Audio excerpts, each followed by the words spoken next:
ধূমকেতু ধূমকেতু ধূমকেতু ধূমকেতু আজকাল বড্ড ভুল করে ফেলি আমি। তাই জীবনের আরেকটা সবচেয়ে বড় ভুল করতে যাচ্ছি। আমি ইউজুয়ালি আমেরিকাতেই বেশি থাকি, তাই আমেরিকার হোয়াইট হাউস থেকে আমায় ডেকে পাঠানো হয়েছিল ধূমকেতুর স্পেশাল স্ক্রিনিং দেখতে। বাঙালি হিসেবে কত গর্ব হচ্ছিল যে আমেরিকায় বসে বাংলা সিনেমা দেখবো, তাও আবার 3D তে। হোয়াইট হাউস পৌঁছেই পেট ঠান্ডা করতে খেয়ে নিলাম glass classic Kentucky derby martini cocktail. তারপর ট্রাম্পের পাঠানো প্রিমিয়াম পাঁচটা বের করে লাইনে দাঁড়াতেই বুঝলাম এখানে লাইনে দাঁড় করিয়ে ঝুঁকে একটা সিক্রেট সার্ভিস প্রোভাইড করা হয়।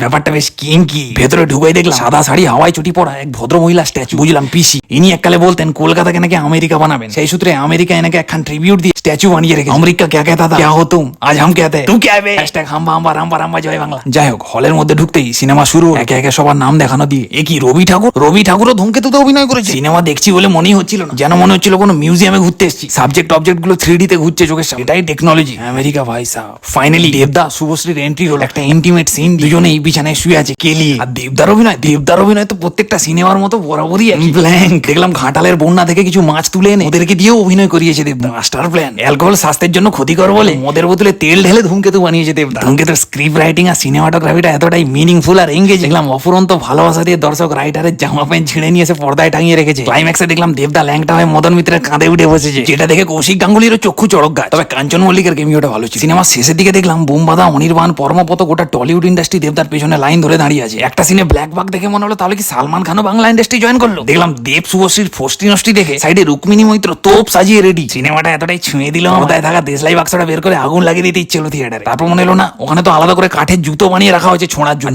যাদের জুতো ছুঁড়তে অসুবিধা তারা এখান থেকে পাথর নিয়ে ছুঁড়তে পারে। সিনেমাটা শেষ করে আমার সেক্রেটারিকে জিজ্ঞেস করলাম কেমন লাগলো। দেখলাম সূর্য নমস্কার করে আমাকে মা তুলে একটা বাজে খিস্তি দিয়ে চলে গেল। তারপর স্বর্গের সিঁড়ি বেয়ে নরকের দরজায় এসে দাঁড়ালাম। খানিকটা খোলার চেষ্টাও করলাম, মনে পড়লো আমি তো স্বর্গ ডিজার্ভ করি, এটা তো দেব শুভশ্রী আর কৌশিক গাঙ্গুলির জন্য। তারপর ওখান থেকে বেরিয়ে গেলাপেটা করে গাড়িতে যেতে যেতে হঠাৎ মাথায় এলো থিয়েটারে দেখানো রঘু ডাকাতের টেলারটা। রঘু নাকি মা কালীর বেটা। রঘু মা কালীর বেটা নয়, রঘু।